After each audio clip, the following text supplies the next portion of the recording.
Well, hello to everyone tonight, and thank you to the many of you for gathering.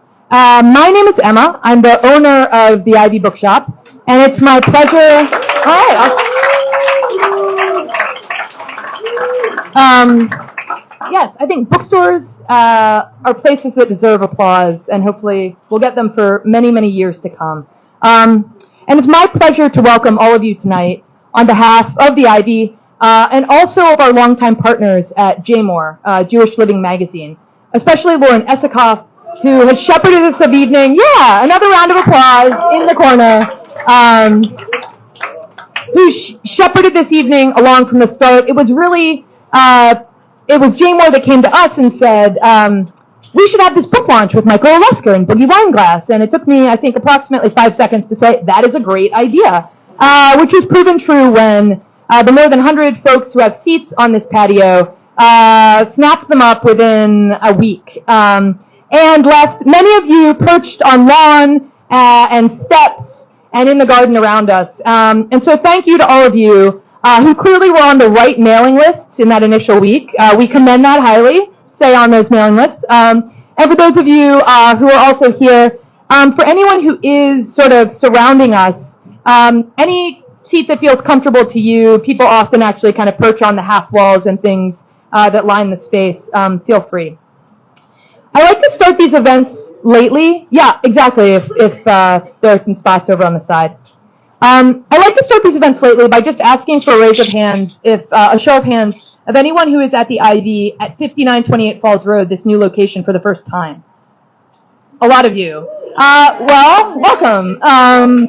It is a different iteration of the beloved bookshop that lived for 18 years in Lake Falls Village Shopping Center. But someone asked me about a week ago, like, why did you move? And I looked at him and I said, have you been to the new store? And he felt pressured, but I wasn't asking evaluatively. I was just saying, like, I don't know. I think when we look out on the more than 3 acres of gardens we have, when we're gathered in this open air space that has made it possible for us throughout COVID to host events like this, when you're in the bookshop upstairs that was once an actual sanctuary for a meditation community church, it feels like a space that celebrates and exalts books in the way that I think they should be. So if it's your first time, thanks for coming. Come back, visit us. If you haven't gone into the bookshop, it's really beautiful. I'm biased, but it just sort of objectively is quite a beautiful space. But also, as someone asked me earlier, everything you can see is the Ivies, and we have picnic tables and benches that are sprinkled throughout the grounds. They're open whenever the store is open for public use. You don't have to buy anything. Just come and have picnics. We have lawn games. Soon we'll have a community garden. What we like to say is that this is a community cultural space that is anchored by a vibrant bookstore. We think that books should be at the heart. Books and ideas and the world of thought that they represent should be at the heart of everything we do. And so come back and do all sorts of things. And one of the things that excites us is we don't know what the future holds entirely. We want to hear from other people what you might like for us to do. So we look forward to those relationships we'll get to build. On that note, I can't help stopping simply to thank our partners tonight, both from JMOR, which is one of the last bastions of print journalism in our wonderful city. Which is worth a round of applause. That is hard, and it is important. So thank you. And also to Apprentice House Press, which is represented by Kevin Addix, its publisher tonight, who's also manning the AV kind of tech, and is a wonderful local press that represents, again, the universe of small presses that populates this town. I just personally feel really lucky to get to live and work and read and talk about things in a city that has this large and energetic and varied community of people who really care about stories and words and ideas, and that sort of the printed life will continue into the future. So thank you to Lauren and to John from JMOR tonight, to Kevin, and to just everyone who works on those and many projects in Baltimore. On that note, I also wanted to plug an event for JMOR that will be hosting at our house on June 7th from 5 to 7:30. It's a conversation with greater Baltimore area businesses and with leaders and entrepreneurs from those businesses. It's called JBiz, It's All Business. It'll have Brett Cohen from Kitchen Saver, Matt Levinson from Saul Levinson and Brothers, Thibaut Manikin from Seawall, and Jason Perlow from the Perlow Home Team. As it happens, it'll also have me. So I'd love to see you all there, as would Lauren, and so come and celebrate with us at our house on the 7th. And that brings me to the main event tonight, and the opportunity to introduce a conversation between two men who I am fairly certain don't actually need much of an introduction, so I'll keep it short.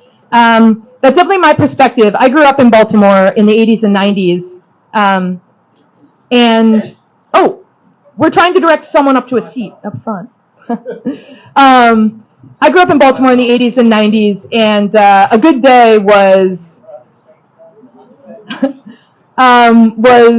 started with the Baltimore Sun at the breakfast table, where I read Michael Olesker, and had me often lead up to the front. Oh, this is pretty wonderful. Tonight feels like quite a reunion on many levels. But had me then begging my grandma to take me to Merry Ground, of course started by Boogie. They're men whose sort of presence and spirit, I think really cut through this city and sort of invigorated a lot of lives. And honestly, it's just going to be an incredibly interesting conversation. So we get to hear the story that is Boogie tonight a bit. And Michael Olesker is the perfect writer to have helped create that story in book form with Boogie, Life on a Merry-Go-Round. He's known Boogie for decades. He's chronicled our city for decades at the News American, The Sun, and WJZ, where he was nominated 4 times for the Pulitzer. Not at WJZ, but a remarkable distinction. And this is actually his 7th book. So thank you to Michael for all the writing. Thank you to Boogie for the story we're about to hear. And I hand it off to Michael.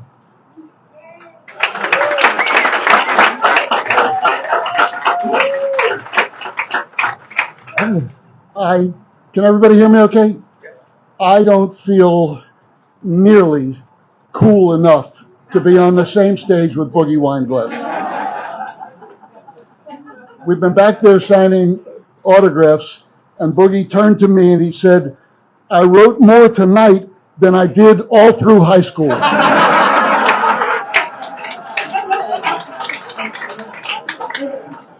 I haven't seen so many people gathered to see Boogie since City College, when all these guys were lined up to get blank report cards from him. There's a couple here tonight. Michael Friedman's over here. Berg, you said you sold them for $5 a pop. Michael says he only paid you $1. The way I figured, he owes you $4 plus interest. All these guys were buying the blank report cards so they could fill in any grade. $5 and $10. Yeah, you'll get them. All these guys were getting blank report cards and then filling in that they got all A's on their report cards. And when they graduated, their parents were saying, "How come you didn't get into Harvard? How come you applied to BJC?" He is proof that you should never judge how a person's life is going to turn out by what they did in high school. Barry Levinson is another example. Barry finished last in his class at Forest Park, and then he grew up and he directed a movie called Diner, which introduced the entire world to a character named Boogie. This book is the rest of his life story. So I want to thank all of you for being here tonight. I want to thank Emma Snyder for hosting this. And where did Emma go already? Emma, thank you. And I saw a lot of hands that went up for people who had never been here before. You have got to see this bookstore. You're going to fall in love with it. This is a wonderful, wonderful bookstore. And thank you for hosting this. And also, I want to thank my friends at Jane Moore Magazine for sponsoring this event, for the coverage in the new issue. Lauren Esikoff, who put this evening together with Emma, is a treasure. Lauren, thank you so much. She's over here hiding in the corner. Thank you. And I want to thank Alan Filer, who is back there leaning against the car. He is the editor of J. Moore Magazine. I want to thank Alan and Dr. Scott Rifkin, J. Moore's owner. They've created a magazine and website that have re-energized and revolutionized Jewish journalism in Baltimore and have revolutionized feature journalism in Baltimore. So thank you, Alan, and thank you, Dr. Rifkin. I want to thank my wife, Susie, who's over here. Stand up a second, will you? Go ahead. For her contributions tonight and for being my constant book editor, as well as editing my life. And I want to thank some of my kids for being here. Melanie and Eric and Marnie, stand up and say hello. Thank you, kids, for being here tonight. So we're here to mark the publication of Boogie, Life on a Merry-Go-Round, and to celebrate the life of this remarkable Boogie Weinglass. Boogie and I attended City College at the same time. We didn't know each other, but I knew who he was because everybody knew who Boogie was. He was the rebel that a lot of us wanted in our heart of hearts to be, but we didn't have the courage to be. He was a great street fighter. He was a great ball player. He was a great dancer. He was great with girls. He wasn't that great in classroom, but he had most of the basics down that we valued. He was the guy that went on the Buddy Dean dance program, and he danced so well. This kid could boogie, and it bestowed upon him a nickname that lasted all through life, Boogie. He was also the guy who swiped a car one night. He drove it up to Amici's on Reisterstown Road just so he could wave hello to everybody. As it happens, it was a police car. The police, unlike you, were not laughing about it. They knew where to find him. At City, he was the guy to go to if you wanted to bet a few bucks on football games with the pools. He was the guy to go to for the blank report cards. He was also the best player on City's varsity basketball team.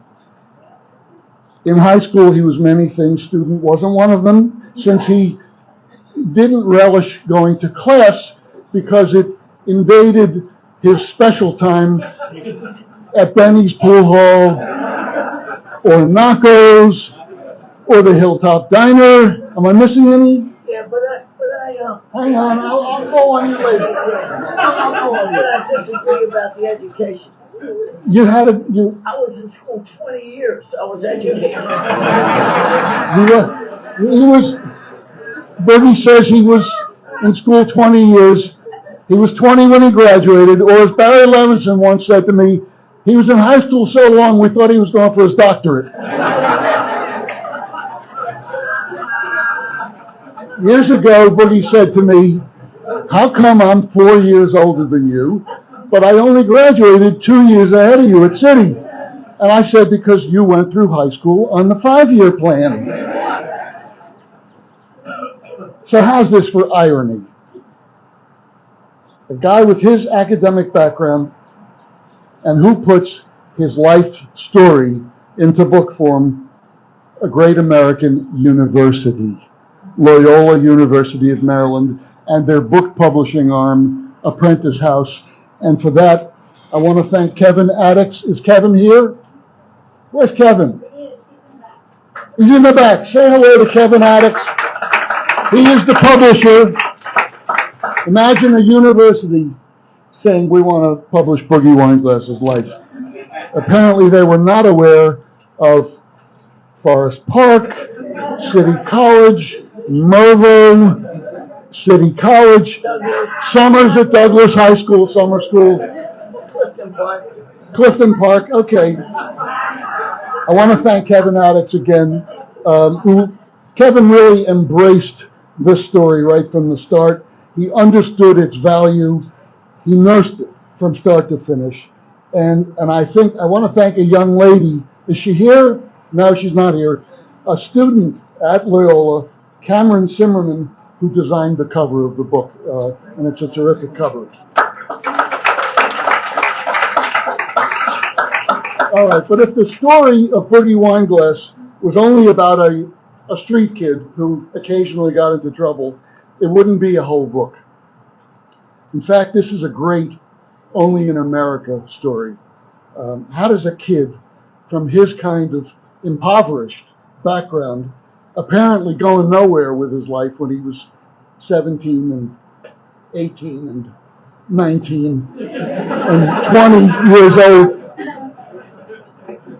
create this little boutique on Peachtree Street in Atlanta, Georgia, which he builds into a huge clothing chain called Merry-Go-Round with 1,500 stores, 15,000 employees. 17,000 employees. 17, he says. All of a sudden, he's good in math. $1 billion a year company that Forbes magazine called the 34th best corporation in America, and a chain of diners called Boogie's Diner, which is so popular that a guy named Donald Trump tried to horn in on the action. I don't want to hear any applause I want here. you to listen, Josh. Not to Janice. Yes. And we don't want to hear any applause for Donald Trump there either. How does this happen? How does this happen to come from that to all of that? I think half the teenagers in Baltimore, all around the country, either bought their clothes at Merry-Go-Round or worked their way through high school at Merry-Go-Round. In fact, I did an interview on WYPR radio today, and the host, Tom Hall, was in Atlanta when Boogie started Merry-Go-Round there and worked for Merry-Go-Round. He said, please say hello to my former employer tonight. So Tom Hall says hi to Boogie. All right. He then takes in a partner, Harold Goldsmith. Harold knew business, Boogie knew fashion. It was an odd coupling, Butch Cassidy and the Sundance Kid of fashion, but they created this empire. They both became extremely rich. But this guy, Boogie, never forgot where he came from. He never forgot the pain of poverty. And he has looked out for literally hundreds and hundreds of people in trouble. He has donated millions and millions of dollars to organized charities, to old friends in trouble, to people injured in accidents, to poor people, to kids who remind him of his own youth.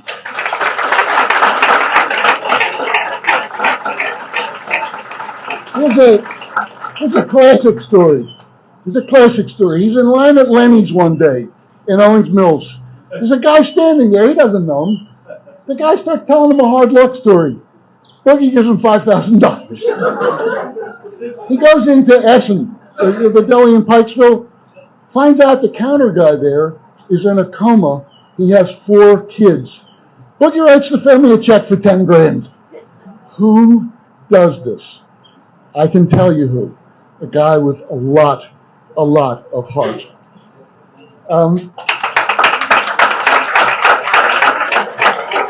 I want to introduce now Boogie's wife, Gail. Please stand up, Gail. The long-suffering Gail Weinglass. She said no suffering involved. Who are you kidding? He's a piece of cake, she says. In Aspen, Colorado, where they live much of the year, Boogie heard about a young girl there who'd been born with severe facial deformities. Over 20 years, he paid for a whole series of operations. more than a dozen operations. He paid for her education, got her into Hopkins Medical School. She is a doctor today because of this guy over here.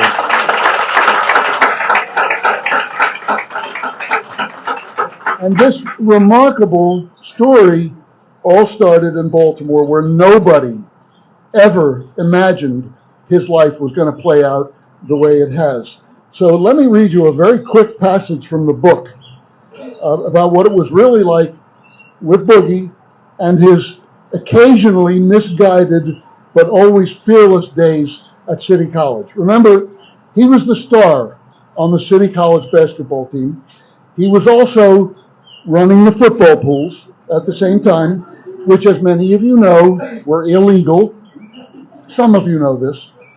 City's about to play Polly down in City's gym.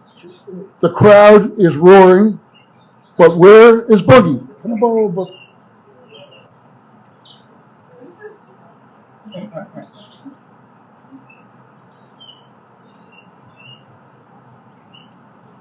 Every week, you can see Boogie out by the stone wall on the side of City, separating the main building from the school's mechanical shops. He's there booking his last-minute bets. Everybody knew on Fridays, I'm out at that spot, he remembers. Guys are lined up. One time, the action's so heavy that Boogie runs into a slight conflict of interest. It's game day for the varsity basketball team. All other players are down in the gym, in uniform, doing their pregame warm-ups. The crowd's there too.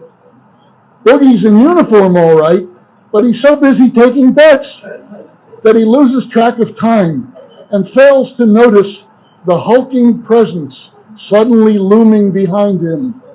It's George Young, 325 pounds. 325-pound football coach who has no patience for this kind of misbehavior. He grabs Boogie around the shoulders and lifts him not quite to eye level. What do you think you're doing? Young says. Just trying to make a living, Boogie says. Not like this.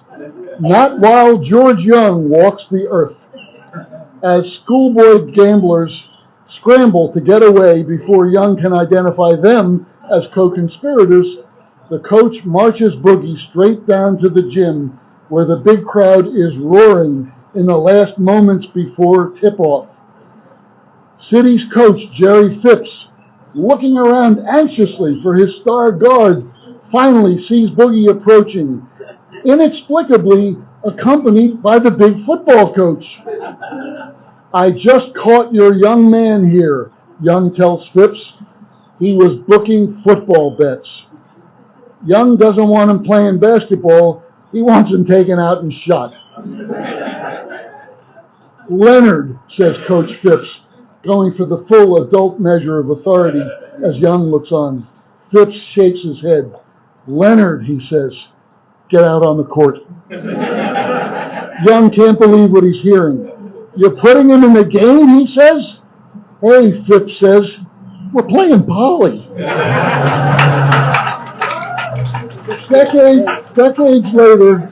Decades later, a brief account of that game can be found in the 1961 Green Bag, the City College yearbook. City beats Polly 70-57, it says. Lenny Weinglass scores 28.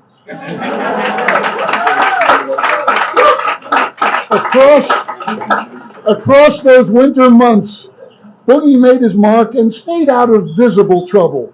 He does pretty nicely. At year's end, he's named to the City College Sports Hall of Fame.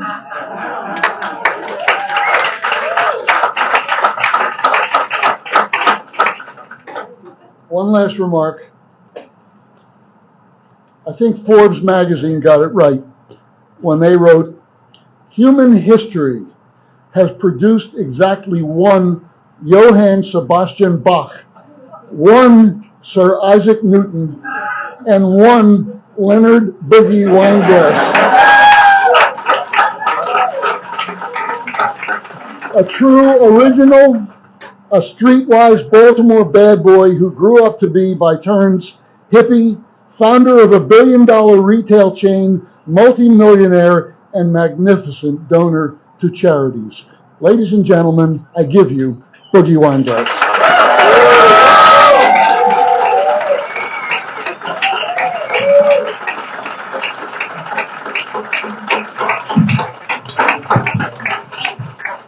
I don't have anything to say. He covered everything. But as I look around the room, I can't help to just see a few people. First of all, I want to thank a few people that a lot of people don't know in this place.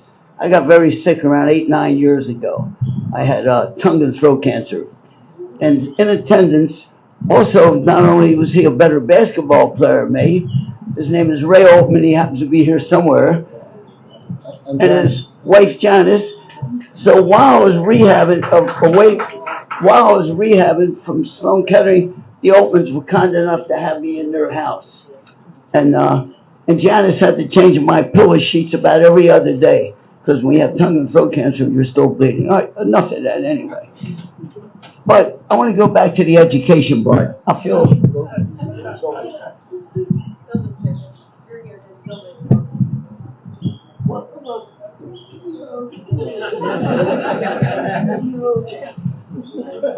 Before, I really did have that in my speech, but I got, like wives do sometimes, they interrupt you a little bit, but in attendance also is Dr. Sylvan Feldman and his nice, beautiful wife, Susie. It's still a mystery why she's with him, but Sylvan was my dentist, and I was sitting in his chair one day, and you know how the doctors do this, the dentists do this? He says, I don't like the way this feels. There's a lump there. And normally when that happens, the dentist at that time, or anyone, doesn't just get on the phone and call down to Hopkins. Van, stand up, Van. What do you see, Van? This is Sylvan.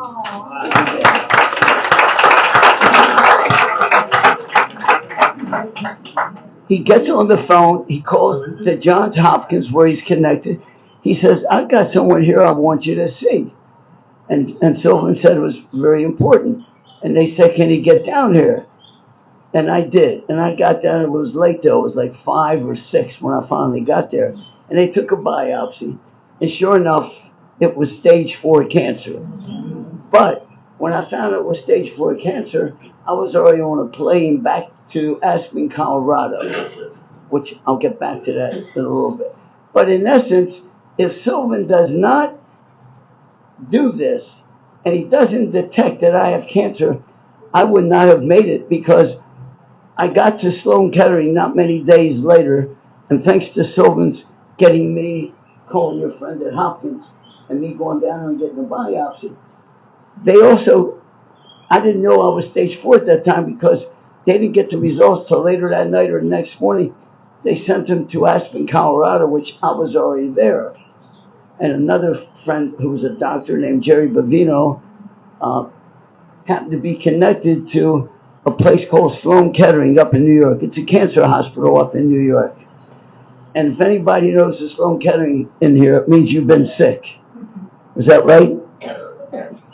Anyway, so Sylvan, in essence, really did save my life. It was a timing thing, because if he doesn't diagnose that, if he doesn't get that, I wouldn't have made it, because when I finally got up to Sloan Kettering, they real quick, the doctor who called me to get me normally when you check into a hospital, you go anywhere, you got to fill out forms with your insurance, what's the problem.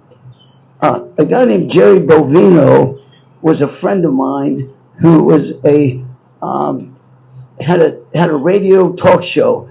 He was a celebrity on the television radio, but he was a doctor. He was a big shot ophthalmologist. And so in life sometimes it's like who you know. So when I told Jerry, I was at the Aspen Hospital with the results when they wired the Hopkins down, and I did have stage 4 cancer. Jerry Bovino picks the phone up, calls a guy named Dr. Pfister. Dr. Pfister is the whole CEO, president of Sloan Kettering. And Jerry Bavino says, Dr. Pfister, if you're ever going to save someone's life, I have a guy here named Lenny Weinglass. He left the Boogie part out. He says, I have a guy here, Lenny Weinglass, and if you're ever going to save a guy's life, save this guy's life. And he said, well, get him up here. I was up there by the next day, and when I got there the next day, which is nice sometimes being a VIP or being important, I didn't have to fill out any forms. My name, social security number, my insurance, nothing. Because Jerry Bavino called Dr. Pfister, who went to college with him anyway, when they were growing up, before they became doctors. They moved me right upstairs. They got me ready, and 5:30 the next morning, they were operating on me. So it all started right here with Dr. Feldman.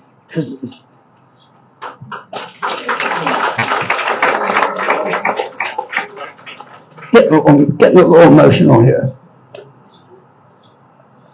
Anyway. Can we have a round of applause for Sylvan Feldman and for Janice and Ray Altman?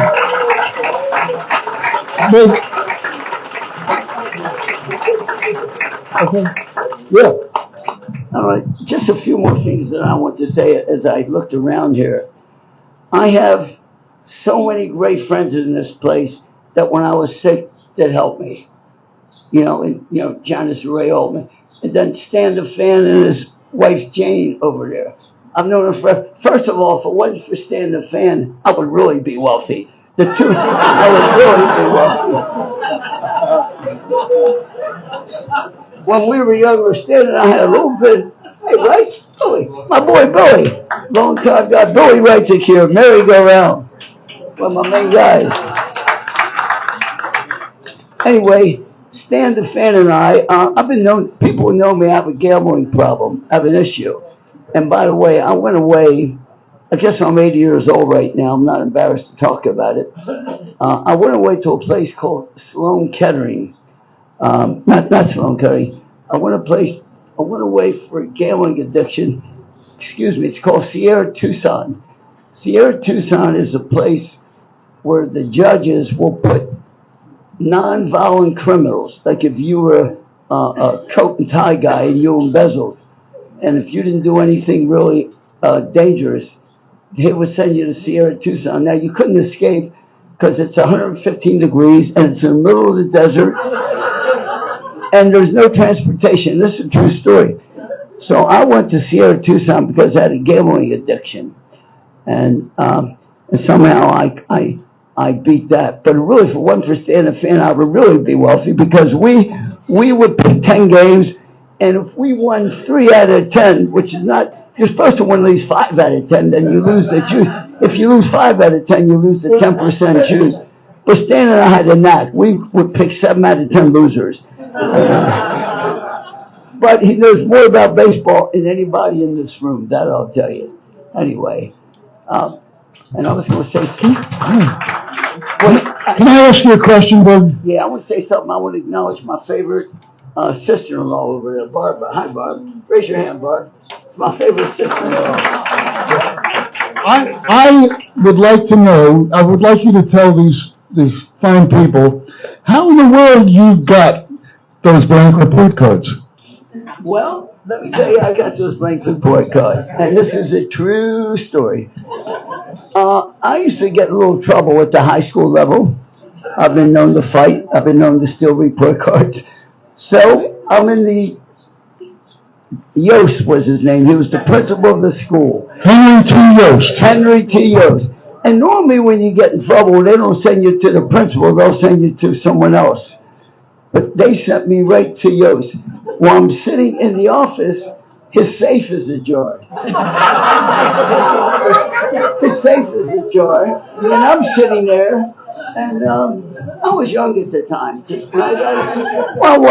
When I graduated high school, and this is a true story too, I'll probably embarrass my wife. She might leave me. But when I graduated city, I was 20 years old. I don't want to embarrass anyone. Was there any? It's okay. I was the only white guy to ever graduate the Maryland system at 20 years old. So while his safe was ajar, I noticed there was, and I have to admit, I was probably I wasn't the most honest guy in the world. Growing up below North Avenue, coming from a poor house, where sometimes the neighbors would really bring food and help my mother, because I had two older brothers. You guys might know Jack Weinglass and Aggie Weinglass, some of the older people. So, anyway, I couldn't help it. When I opened the safe, there was no money in there. But I saw these report cards. I grabbed at least 200, maybe 200. So I grabbed report cards, and there at the end of school, it's anyone go to City College? All right. Well, you know where the wall is outside at the wall. I'm hanging around the wall with these report cards, and I'm selling them. At first, I started to sell them for $10, and then when sales slowed, I made them $5. And someone in there said they bought one for $1. Where's that person at? Michael, you bought it for $1? I must have been out of. But like Michael said, I'm in my basketball uniform. My team is down on the court warming up. Where's Raymond at? Ray? Where you at? He's in the car. Shocking. The Giants would take him away. Shocked. I'm really shocked. Never mind. I'll leave that story out then. So as far as the report cards went, that part was true. And God, I want you to say so many things beside my favorite sister-in-law. How about anybody have any questions? Anybody have any questions? Before I do that, wait. I'll do some questions. But before that, I just want to say that in my whole life, I'm 80 years old. I've been through 2 stage 4 cancers, not 1 but 2. Best thing that's ever happened to me is my wife, right over here, Gail.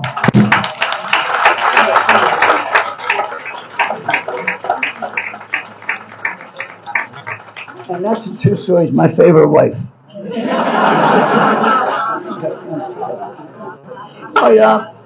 Anyway, there's Marcia, my neighbor, when we were all poor. I was 12 years old. Marcia might have been 10. I lived on Violet Avenue, and you lived on Overview Road.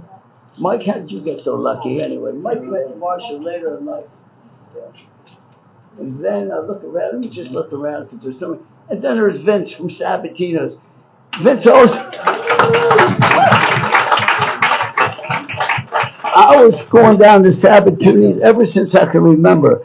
And down there, I remember having dinner with a guy named Pete Angeles, who owns the Baltimore Orioles.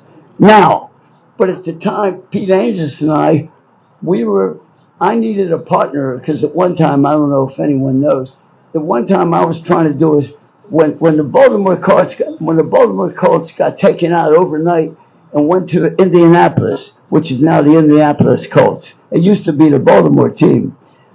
And at that time, a guy named Herb Belgrab, who was the stadium authority here, and rumor had it that I had some dollars and stuff, and someone say, why don't you bring NFL football back to Baltimore? And I looked into it. I had to get my hair cut. I had to get my hair cut because someone says, you got to go up to the offices up in New York where I met Paul Tagliabue and his assistant, who was a kid at the time, named Roger Goodell. Is Roger Goodell still around? Yes. So now, next thing you know, and I'm in front of Paul Tagliabue, and he says to me, how are you going to finance this thing here? I said, sir, I own some clothing stores called Merry-Go-Round, but at the time, Merry-Go-Round wasn't that well known for people in the football industry. So he says to me, and this is one of the greatest things ever in the history, but there's no video because Paul Tagliabue says to me, he says, and then he said, what's this name Boogie? He said, what is this name Boogie? You know, it's a nickname for dancing, you know. He said, well, that's not going to sit well with the other football owners having a guy owning a franchise named Boogie. You know, because about 90% of the players are African American, you know, and that's not a complimentary name. So anyway, I go and I interview him, and this is a true story. I had a ponytail that was down the middle of my back, but I was smart. I cut it off until about right here, but I had my hair combed back. And for people who don't know, I'm an ex-hairdresser, so I made that look as good as you can. I had it down slick. And when I spoke, I didn't turn around too much. So now I'm in front of, at the time, there was 28 owners in the NFL. There was only 28 teams. Now I got the microphone. And when you go to an NFL meeting, there's no press. There's no one in there except the owners and Paul Tagliabue and Roger Goodell. So now I got the microphone. And I never write nothing down. And I got the microphone. And I said, my name is Lenny Weinglass. I said, I was raised in Baltimore, grew up in Baltimore. I grew up with the Baltimore Colts, and that team's no longer here, and so forth and so on. And as I'm sitting there, I spoke pretty well at that time why I wanted an NFL franchise. And then all of a sudden, the hand raises. And I says, yes, Mr. Modell. It's a guy named Art Modell, who at the time owned the Cleveland Browns. He's the only guy I never liked in the NFL, by the way. Because what happened to Art Modell, when the stadium was empty. Before we had a team, before the Ravens were the Ravens, it used to be the Baltimore Colts. And then they went to Indianapolis. And I was negotiating and vying to bring a football team, Mike, into the stadium. So now I'm at the microphone with the 28 other owners. And they want to know how I'm going to run the team, who's going to be my coach, where am I going to get the money from. And Art Modell raises his hand, a Q&A period that we're doing. And I knew who he was because before I got to the microphone, I studied all the owners. But I knew most of them anyway because I had a gambling problem, man. So I knew everything. Not only did I know who the owners were and the quarterbacks, I knew the starting offensive tackle on that team. Anyway, so I got the microphone and I'm thinking, and Art Modell, I said, yes, Mr. Modell. He says, what's with that? Any kids in here? He says, what's with that F-U-C-K-I-N-G ponytail? No, he called it a pigtail. And then I broke the whole place up. I didn't have a hat on. I said, sir, I have a bald spot right here. And I did this. I said, sir, I have a bald spot right here. And my wife wanted me to cover. So if I had a long hair and I put it in a ponytail, you couldn't see my bald spot. The place broke up with laughter. And another coincidence, it's not a coincidence, Stan the fan, you'll like this.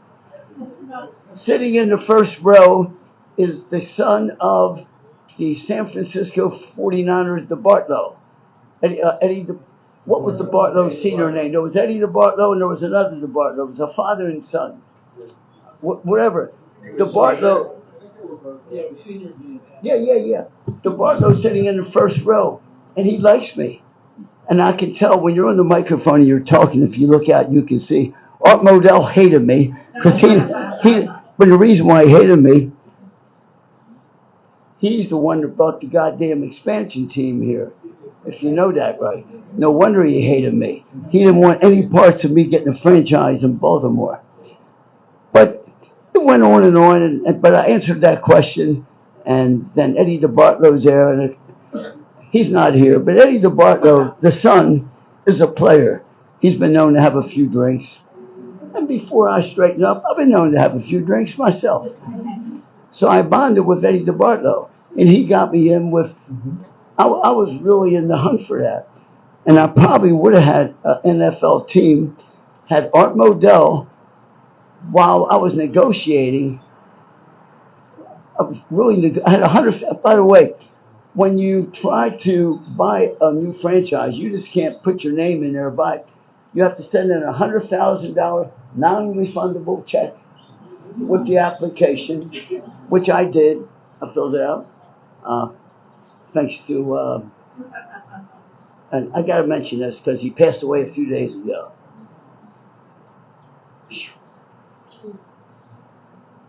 Bob Levy was my original partner. 1968, Atlanta, Georgia. He just passed away. But before he did, Gail and I went out and we saw him. He died about 2 days ago. I tell you, with that in mind, I'm getting emotional. I'm going to shut up. Anyway, it really was an honor for Michael to acknowledge me, and I read that book. But I've read one other book in my life. It was A Catcher in the Rye. I think it was. And yeah,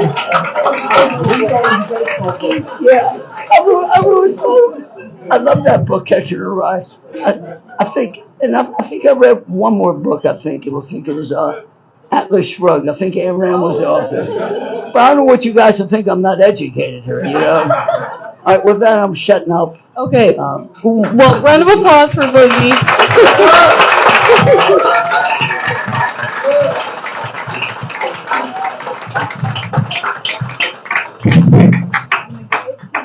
Okay. We're going to open it up for audience questions. So please raise your hand if you have a question for Boogie. Mike? Okay. You think You're very close, so. you think that Art Modell at that point in time had in the back of his mind that he wanted to get out of Cleveland? The answer is yes. I know he did. They wouldn't build him a new stadium, and he was starving there. And everyone in the league, all the owners knew that the Colts the stadium was vacant, and it pissed me off. They gave me my $100,000 back, but I really wanted that. Anybody else want to fill some questions here? To Michael or I? Any other questions? Then let me tell one last story. When the NFL, when we wanted to get a team here, and Boogie put up $100,000 to try to get a team to Baltimore, I remember him saying to me, "If I've had a chance to buy teams for other cities, I don't care.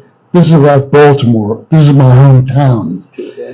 And they made us stage that phony exhibition game at Memorial Stadium, and everybody knew that it was a blackmail attempt by the NFL to make a few extra bucks off of Baltimore. And everybody was excited because they heard Boogie was trying to do the ownership. And I sat with Boogie and Barry at the ballpark that night, and the crowd started cheering, Give Boogie the ball.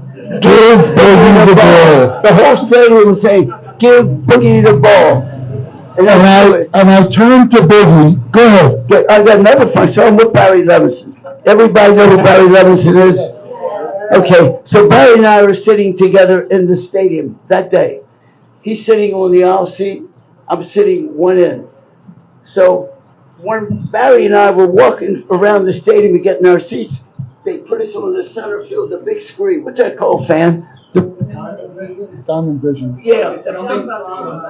So as Barry and I are walking to our seats, I didn't know. I'm walking by and everyone's clapping. And I'm looking around and they were clapping at me. So they had a picture of me and Barry on the screen.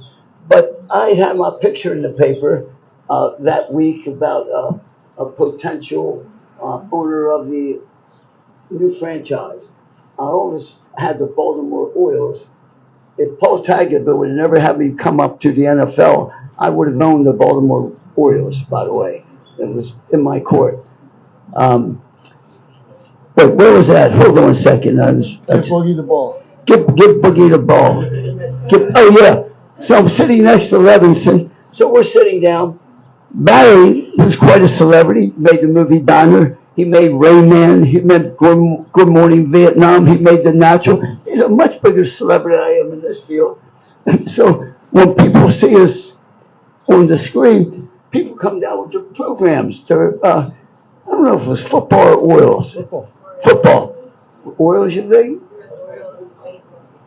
But it doesn't matter if it's Orioles. Anyway, Barry and I were sitting, it doesn't matter because we went to both games. So Barry is sitting on the aisle. So the first 4 copies come down. They give it to Barry. Would you give this to Boogie? Barry's already the biggest star there is. He made The Diner. He made Rain Man with Tom Cruise and Dustin Hoffman, one of the biggest guys in Hollywood. So after the 5th guy came down, Barry, true story, Barry gets pissed. He stands up. He says, "Here, Boogie, you take his goddamn seat." So he made me. So, but that was funny. So with that, I'm shutting up for right now. Let me, we're gonna call this evening to a close, but I wanna, go ahead. Yeah, I got a question. Well, let me finish the story. So the crowd is cheering, give Boogie the ball, give Boogie the ball. And I'm sitting next to him, and I turn to him, and he looks at me and he says, you know, growing up, I had a real insecurity, a real inferiority complex, he said. I said, how do you feel now? He says, this helps. Anyway, Spence, Go ahead. stand up, Spence. I got a question for you. When Levinson makes that movie about you, who do you want to play the part? Who do you want to play? Well, the question is, when Levinson makes the movie about Boogie, who should play Boogie? Well, we've already discussed this. There's probably going to be a movie being made after Michael's book, and there's another book being written too. And I'm pretty sure there's going to be a movie being made. And From your mouth to God's ears. no, that's going to happen. So who would play you? Well, you know, Tom Cruise is a little younger than me, so I'm not going to use him. But I don't know. All I can tell you is, though, what you guys don't know also, when I was 36 years old, which is pretty old, I was boxing. Not only was I boxing, the token white in an old black gym called Mac Lewis's gym. And it'll take 30 seconds for this. And I just spoke to him yesterday. In that gym is a 16-year-old kid. His name is Vincent Petway. Vincent Petway ended up winning the welterweight champion of the world. Well, when he was 16, I was 36. Not many white Jewish guys go to an old black gym and box. Well, I did. I went incognito. My name was Lenny Wine, W-I-N-E. And old Jews spell their name W-E-I-N, you know. And so well, talking about that, Lenny, no, Lenny, was that a meeting with you when I put Vincent Petway on the phone? Or was that the wrong meeting? No, you're right.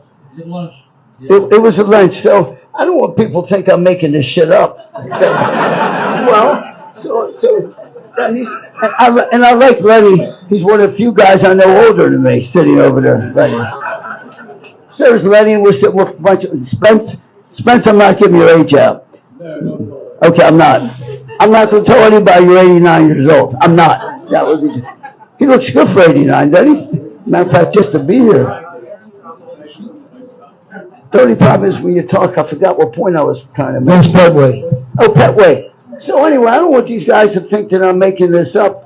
Lenny, it's my turn. Thank you. I don't want people to think, these old guys, that I'm making this up about Vincent Petway. I get my phone, and sure enough, his name's in there, and I call him up. He says, hello. I said, Vincent, Lenny Boogie Weinglass. He said, hey, Lenny Boogie Weinglass, how you doing, man? And you could tell he knew me. And then somebody who was interviewing him, it wasn't you, Michael. There's another book being written that'll be out in, I don't know, who the hell knows. But anyway, in 2 weeks, 3 weeks, I don't know. Shit. That was important. I can help you with, I want to. Oh, yeah. So what I did, I called Vincent Petway right there in front of these guys. And he says, hello. And I put him on speaker. And he once told, either told Mike or Greg Lewis, I'm not sure. Greg Lewis is another guy writing a book. He used to be Worldwide Sports many years ago when Howard Cosell was on the microphone. But anyway, I don't know if it was. So Greg Lewis, another guy writing books, wasn't you? Was you to call Vincent? Vince Petway told me Boogie Wine, who became welterweight champion of the world, told me Boogie Weinglass turned my life around. He said, what? He said, you turned his life around. I did, but also what he said,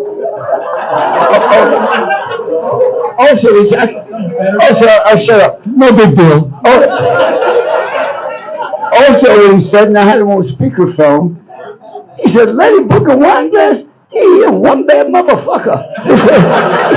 That's what Vince, he said, one bad, now, right now, and by the way, when he won the welterweight champion of the world, I was sitting in his corner with a black gentleman named Mac Lewis, who was legendary, who had Larry Middleton, was once a heavyweight champ.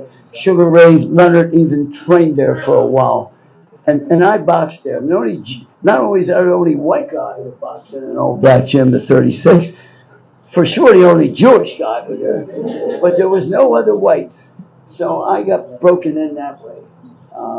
I always like sports. I'm not what you call me. I'm not vanilla. You know, I'm anything but vanilla. With that, I'm shutting up because I'm running out of stuff. How about you? Stan? You're a fan. Johnny, I've known you a long time. I've known other wealthy people. What is it about helping people that makes you feel so special? What is it about your makeup that makes you want to help other people? I think that's what you're supposed to do in life, because I grew up so goddamn poor.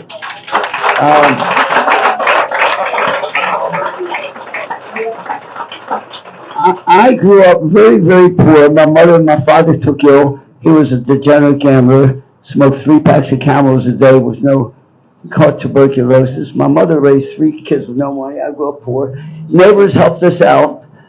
This was one of my neighbors, and she knew me when I was poor. Marcia Levin right here, married to Mike. Lucky man, Mike, always a great gal. Marcia, stand. I want you to see Marcia. Come on, Marcia, just stand up. Just stand up. This was my... And Marcia's always been pretty. Mike, you're a lucky guy, I can tell you that. That's the third time you told me that. And Marcia had an older brother named Irvin Levin and Howard Levin. How's that for a memory, huh? Yes.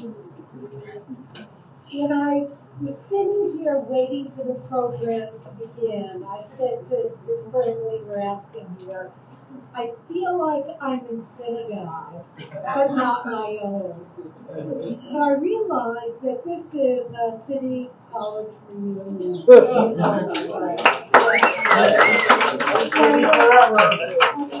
I'm not quite done yet. I have greetings for you from Paul Levine. Oh my God. Yeah. He just texted me today. He's in somewhere in South Carolina. No, he's not in Hawaii. I thought it was Hawaii. He's somewhere in South Carolina now on vacation. Isn't that funny? He just texted. Paul Levine was a key guy that worked for me. He was a supervisor at Merry-Go-Round. Right. So you, again, this topic of generosity, you were very generous towards Bolton Street Synagogue some number of years ago. Wow, I forgot about that. Paul's a member, and because of that... 5 years ago, my wife said that. Okay. So because of that, we have a garden that I'm going to make sure that your name is attributed to it. What's that going to cost me now? Wait a minute. Hold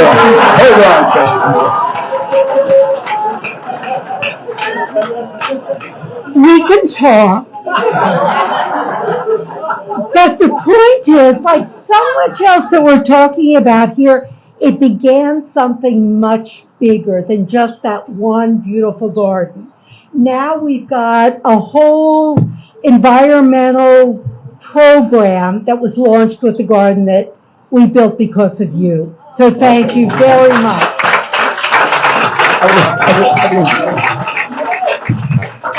Yes. Wait. Yeah. How did you get into, a two-part question. Good. How did you get into fashion? What drove you into, was it out of desperation that you worked somewhere, or what was it? No. I was working here in a warehouse on Pratt Street, downtown, making about $6 to $7 an hour. I was still in high school. And I was working in a warehouse, and on the first floor, there was 4 cute girls and a Jewish accountant at the time. He was about 40. He looked like that guy on Kramer, whose book. who's bald-headed. George, yeah. You look like George. And I came upstairs, I was flirting with the girls. And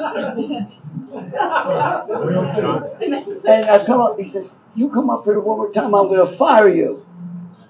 True story. So time goes, and I wait a few days, I come up. He says, you're fired. You're out of here.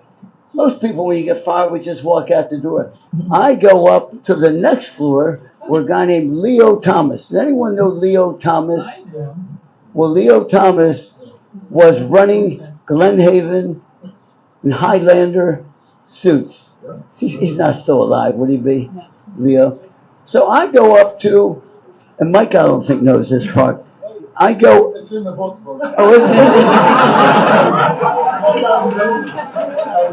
Wait. Oh, I'm paying the age card. I'm shutting Before I up. die, I want him to read the book. But wait a minute. I will read the book, but my wife Gail's going to have to help me because other than Catching a Rye, I never finished the book. Yes. One way to get you to read the book and get more people to buy it is do an audio book, and why don't you read it?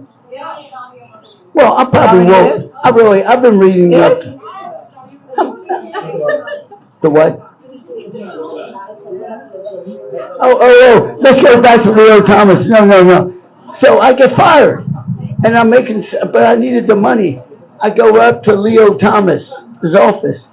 He's behind a desk, and I didn't have an appointment. But what I'm trying to show you is my personality. I knock on the door, and he looks up at me. First, I think he looked to see if he had a gun. Well, I have a white V-neck T-shirt, torn jeans, and I had long hair. And he says, "Can I help you?" I says, "Yes, sir." He says, "What's your name?" I said, "Leonard Weinglass." He says, "You mean Boogie?" He says, "You mean Boogie?" I said, "Yeah." He says, "Come on in." Make a long story short, he gives me a territory. I get on the plane. I go to Atlanta, Georgia. I started selling clothes on the road.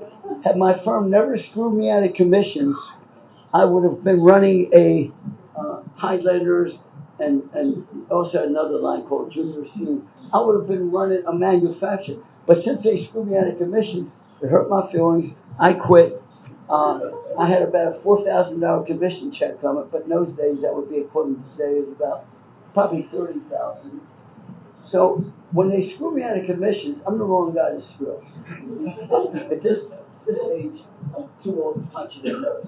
But when I did that, I quit and opened my own store because I was selling to stores. And I opened my own store. It was called Merry Go Round, 1968. Peachtree and 10th Street. That one store, Michael made one little order. He said I had 1,500 stores. I have 1,476 stores. Yes, Gail. What? Oh, okay. I forgot what I was going to say. Oh, but Leo Thomas, when I was there talking to him, he had a watch line. You know what a watch line is? He picked a watch line. It goes right to the New York office. And the guy. They don't call it that anymore. What? They don't call it. What do they call if you pick the? No. But no. You don't have to dial. All you do is pick it up. They had the phone company have extension. If you pick it up, it just will ring in the New York office. So he picks it up, and Leo says, "I got a kid here I think that you might like." And the kid said, "What's his name?" And he had to ask me my name again, but I didn't use Boogie. Leonard Weinglass. Leonard Michael Weinglass. A lot of Michaels here. There's a Michael right here. So he says to, and the sales manager he was speaking to is a guy named Bernie Gold in New York. Bernie says, "We'll send the kid up." So Leo says, "When can you go up to New York?" I said, "Tomorrow, sir." Just like that, tomorrow. There's only one problem. I didn't have any clothes. I didn't have any shoes. But my brother Jack, who was still alive then, had a herringbone overcoat with a velvet collar. And Jack's about 2 sizes bigger than me. But I had to look good because, see, this jeans will not fly applying for a job. And while I'm at it, whenever you see anybody with holes and this wash, you're looking at the guy that started this in 1968 in Atlanta, Georgia. And not just me bragging, it's a fact. Because from there was Davis's department store, Rich's department store, and we have a popular store. The department stores come in and buy your samples. And they did. And everyone emulated me. So with that being said, I think up to 1,476 stores. We did $1 billion in 1994, and I'm shutting up. Because I think on that note, we're going to close things up for the night. Big round of applause for Boogie and Michael.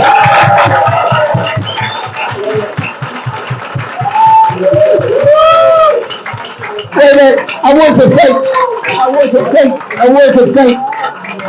want to thank Michael Olesker, by the way. Good. Thank you. Michael and Boogie will be signing books at the tent, so please meet us over there. Thank you so much.